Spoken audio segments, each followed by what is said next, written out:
Hello, and welcome to my special interview with one of the most unique Relay for Life events in the world. I am here talking to some of the leadership team members, past, present, future, maybe, with the Relay for Life of Second Life. And right to left on your screen, it's Xander Green, Mama P. Alter, and Traeger Alter. That's your avatar's names, but I tell you what, why don't you each, and we'll start with you, Xander, uh, tell us a little bit about who you are behind the computer so we know who we're talking to. My name is Scott Simpson, and I live just northeast of Atlanta, Georgia. I'm an arts and media producer, as well as a virtual content creator for educational and for nonprofit clients primarily. I've been relaying in the virtual space for the last 12 years after losing my dad to bone marrow cancer.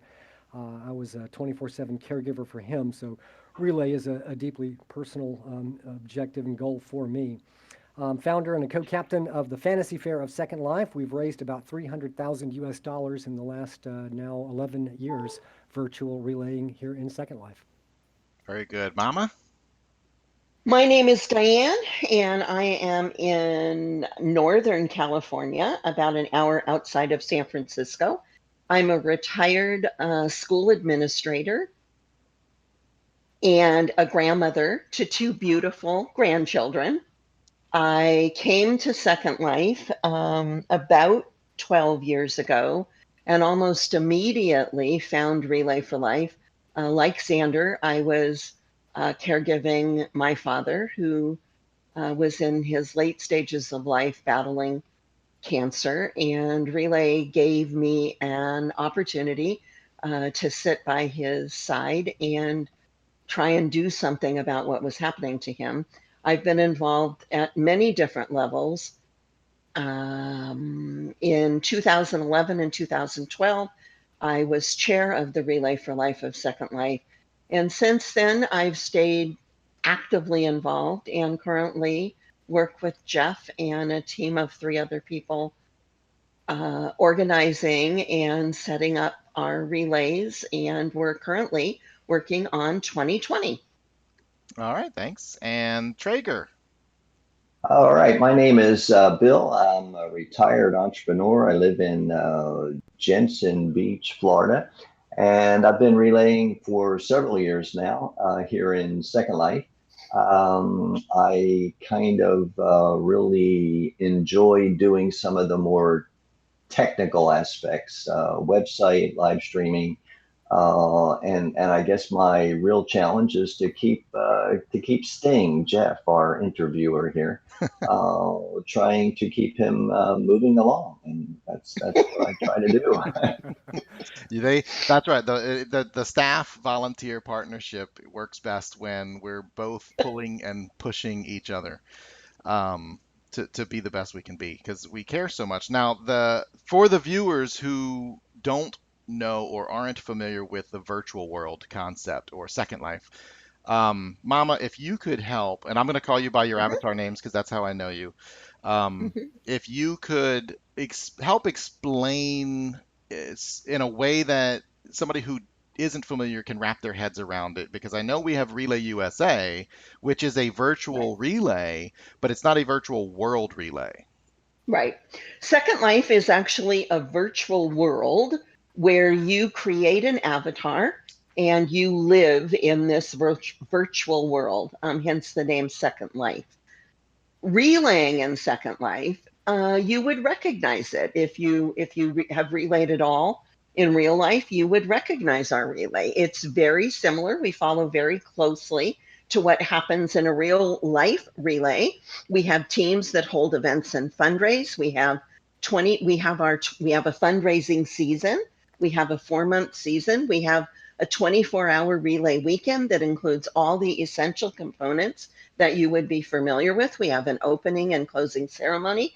We have a luminaria hour. We have our fight back ceremony. We have a track that your avatar walks around. You would definitely recognize Relay for Life if you were to join us here in Second Life. Mhm. And I'm The showing differences pictures are here as you explain. I'm showing pictures of team campsites. okay. The differences are that our relayers are come from around the world. So we don't come from just a city or a geographical area.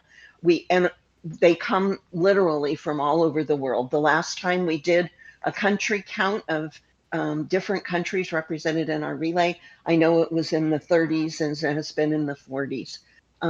We have thousands of relayers, and I literally mean thousands. So our relay is large, a very large avatar count, lots and lots of participants.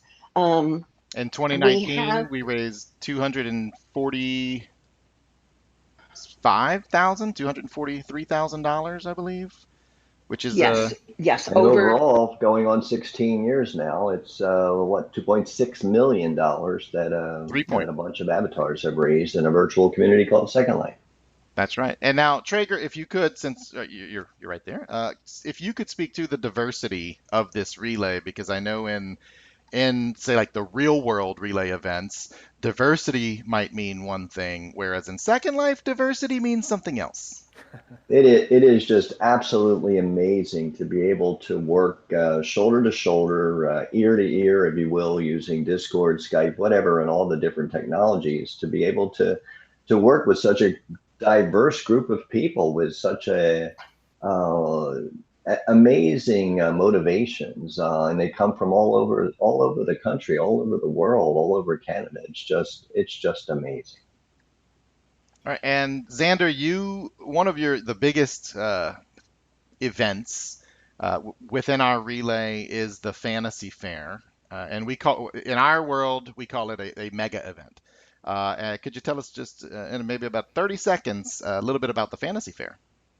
Well, it's if you've ever attended something like Dragon Con or Comic Con, it's something very similar, kind of a model to that. It's we bring some of the best fantasy merchants across this virtual space together. They make a donation to have one of the shops present at the fair each year.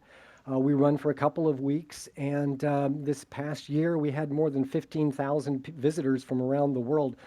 15,000 visitors from about 150 countries around the world who came and participated and played a part in the fair, either as an organizer or as a performer of some kind, or as a merchant, or just as a visitor. And this year raised 75,000 US dollars doing that in just about 12 days. So it is one of the larger events in the annual Relay for Life calendar here in Second Life. And it's certainly something that speaks to the diversity of the community here, both in terms of the nationality of the people that are involved with it and who attend, but also just the extraordinary and diverse range of creative personal expressions that you find. People choose to come and be dragons or wizards or fairies or elves. You think of the full gamut of diversity that you find throughout fantasy literature and films, and that's who you see when you come and relay at the fantasy fair. So it's a neat thing to be able to say you relay with dragons and wizards and dwarves and werewolves and all manner of creatures, mermaids. We've got it all. That's right. Well, and that is part of the beauty of Second Life. And the irony is that our interview here, we're speaking to all human avatars, but Second Life offers the freedom of self-expression, and your avatar can be anything. And so when we have avatars that come into the Relay for Life of Second Life community, how they choose to come into that community is how there's this unspoken agreement that we will interact with you uh, in the role or the way that you choose to present yourself within Second Life. I think It's another important thing is that this virtual community that we speak of is run by a corporation called Linden Labs, and they are very, very supportive of the American Cancer Society's efforts here in Second Life. And Jeff, you work with them, on a day-by-day basis. You work with Patch and Brett, and they just go out of their way to assist and encourage and help us along with our efforts to raise money for the American Cancer Society via Relay for Life. Yeah, and so since we do have so many viewers from outside of Second Life who have their own relay events that they work on, if we try to find the, how does that equate to their experience? It's kind of like, you're right, having the right relationship with the venue or and the city government and the people who run your city. I mean, you've got to have a good, strong, working, positive relationship, mutually beneficial relationship with the community, in order to put on a successful event. And so to that end, I'll bring us on to our final topic, which is, you mentioned earlier, over the last 15 years, the Relay for Life of Second Life has raised more than $3.5 million. We've had our ups, we've had a little bit of downs, but overall, this is the most successful charity event in the history of the virtual world. To what do you attribute, and Mama, we'll start with you, to what Okay. do you attribute the longevity, the success that we've been able to have on behalf of the American Cancer Society? Oh, I think the single thing that's allowed us to keep going is our willingness to change. That we don't put ourselves in a box. We end every year and we start the next one by looking back and evaluating what changes do we need to make. Nothing is cast in stone. We know that to keep this relay going, we need to constantly be looking for what are we going to do next? What changes do we need to make? What might work better? We might change something this year and change it back 2 years down the road, but our willingness to change and go with what's happening at the time, to stay relevant to the people in Second Life, to stay relevant to the volunteers that work with us, I think has been our single most important reason why we have been so successful, that we're willing to change. And it's I easy would to I change would in agree Second with. Life. Well, I'll quickly add that it is easy to change in Second Life, because in order to, say, change clothes, for example, you just drag your clothes out of inventory, drop it on your avatar, and presto, you've changed. Traeger, I'm sorry, I interrupted you. No, I was going to say that I concur with what Mama is saying, and that you specifically always are encouraging people to relay their way. I know that's how I got involved in Relay in Second Life. With you threw down a challenge. Just go ahead, Traeger, do whatever it is that you want to do, and I think that just happens day after day after day, and we have just such a diverse community of people, so many creative individuals, so many giving hearts, that it just all comes together to make Relay for Life of Second Life. And That inclusiveness too, that's Yep. that global Yep. community. It's part of that inclusiveness also extends to people who, and this is true for a lot of folks that we get to work with on a daily basis, that we have the real honor of working with on a daily basis in here. They are, in many cases, people who, for reasons of their own personal cancer journey, they're not able to get out there and walk Yep. around a track in the physical world. They're not there's no lack of desire on their part to be a relayer, but the toll that cancer has taken on their bodies prevents them from being able to go out there and do 24 hours walking around a track. And you will never find a more dedicated, more passionate, more committed, and more resourceful relayer than a survivor who is able to come in here and relay their way with their passion and their dedication to this cause, and do so in a way that suspends those physical restraints that they, because of their cancer journey, they find themselves having to make allowances for. Here they can come and here they can bring the best and the most creative and the most resourceful parts of themselves to this challenge and to this great noble task. And some of the people that I think we are all most feel most honored to be able to call our brothers and sisters in relay are people who are relaying here because this is where they can relay. And Right. wow, their Right. passion is something else to behold. There Important. are, there are Important. Yeah, there are Um, many physically challenged people, myself included, who find that this is an environment that they can do things that they cannot do in the real world, and Relay is one of those things. So it's just, again, it's just an amazing world. and I've I, started I, to start. Go ahead, Mom.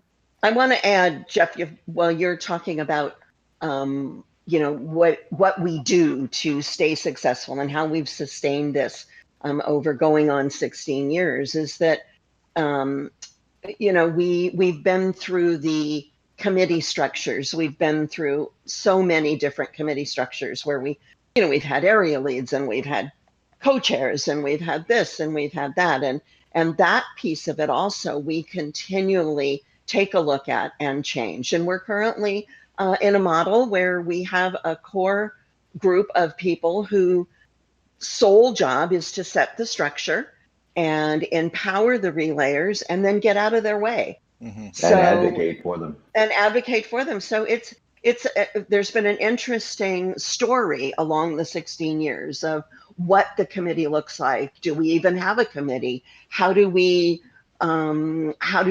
bring people in? And we're currently in that model of empowering as many of our relayers as we can to step up and take the lead in what they're doing. They don't need us to guide every step of the way. They need us to set the structure and be there to support them with things that they need. But other than that, they really need us to get out of the way. So that's where we're at. We don't know that we won't have a full-blown committee structure 4 years down the road. But again, that goes back to staying relevant and changing with what your needs are. It's being The what community evolves and the platform evolves, and the Yep, the everything nature of this evolves. relay has to Right. change to reflect those changing conditions in both the technical sense and the human resources. Exactly. well, and it reminds me too that a couple of years ago when we took a good hard long look at the structure and the philosophy and the approach and the strategy of the relay, and we recognized that by our committee's focus being placed on trying to, for lack of a better word, plan and execute each of the mega fundraisers along Oh, with that's the a good one. Yep. relay, we realized that we were spreading ourselves too thin. We had more than capable people, plenty of people who were more than willing to step up and say, I'll take responsibility for this mega event. We have the fantasy fair, like Xander's here talking about, and we have a Christmas expo, and we have a home and garden and a sci-fi event. And we recognized that if the committee was too busy working on those events throughout the year, they're not planning the relay. They're not focusing on the teams. And so I remember it was about 2 years ago, 2.5 years ago, we decided the committee will no longer be responsible. We're going to hand that back over to the teams. If the teams want to do them, that's great. And the committee focuses solely on relay. And that, I believe, is a major reason why we've seen that every one of those mega events in 2019 increased in fundraising and participation. Because we got, like you said, Mama, we got out of the way. Yep. We Trust. did. So much of this too is about recognizing that what we do as relayers is really just an extension. Our core values are an extension of the society's core values. I mean, when I think about what ACS has accomplished since it was founded under, albeit a different name, but in spirit and in essence, more than a century ago now, that's a century-long story of innovation, of community, of compassion and kindness.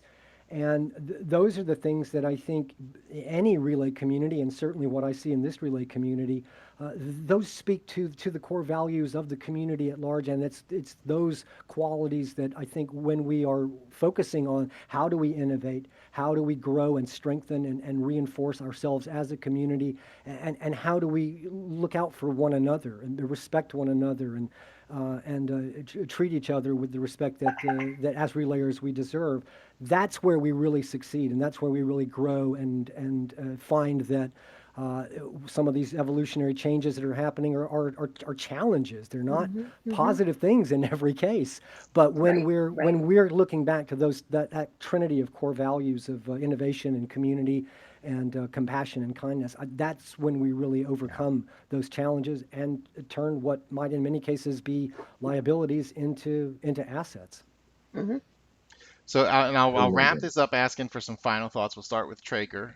Final thoughts from you on keys to success. Xander brings up our core values. What's your message for the Relay Nation on this 35th anniversary of Relay for Life? I think my message would be to constantly look for innovative ways to reach out to not only existing population, but new relayers. And more specifically, the kinds of things we're doing right here, like right now, live streaming. And there's a whole generation of younger people coming up the ranks who are live streamers, who are gamers, who are all kinds of people that are not like me. They're my grandkids, and those are people that we need to be on the lookout for.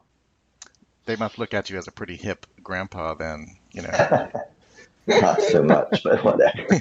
Grandpa spends all his time in Second Life. Mama, final thoughts, words of wisdom. Well, I think that everybody is relaying for a reason, and every one of your volunteers, our volunteers, brings a story to why they relay. And we spent some time a few years ago getting back to those stories. And why is it that you relay? What drives you? Where does your passion come from? And I think we need to continue to celebrate the people that volunteer. We need to make them feel a part of something. We need to make them feel that they're making a difference. I think the human part of it, to me, is what's going to sustain us into the future.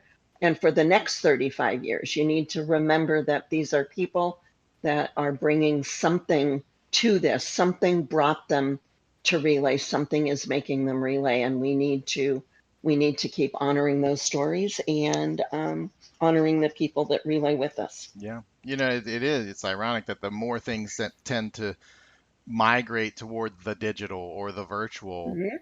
it is Absolutely. still at its core the human relationship and the communication between each other that is the heartbeat of Relay. Xander, Exactly. final thoughts.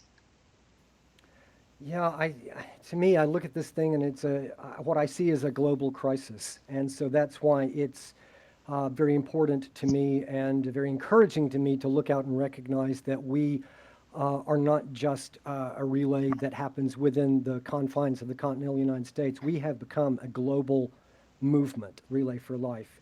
We are spread across the world.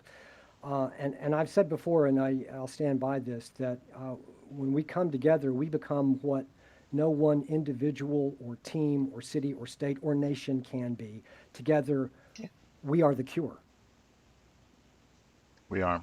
And we Relay for Life, the American Cancer Society, are humanity's best chance for beating cancer. And we're here, that is our mission, is to save humanity, right? Exactly. It's the whole is greater than the individual.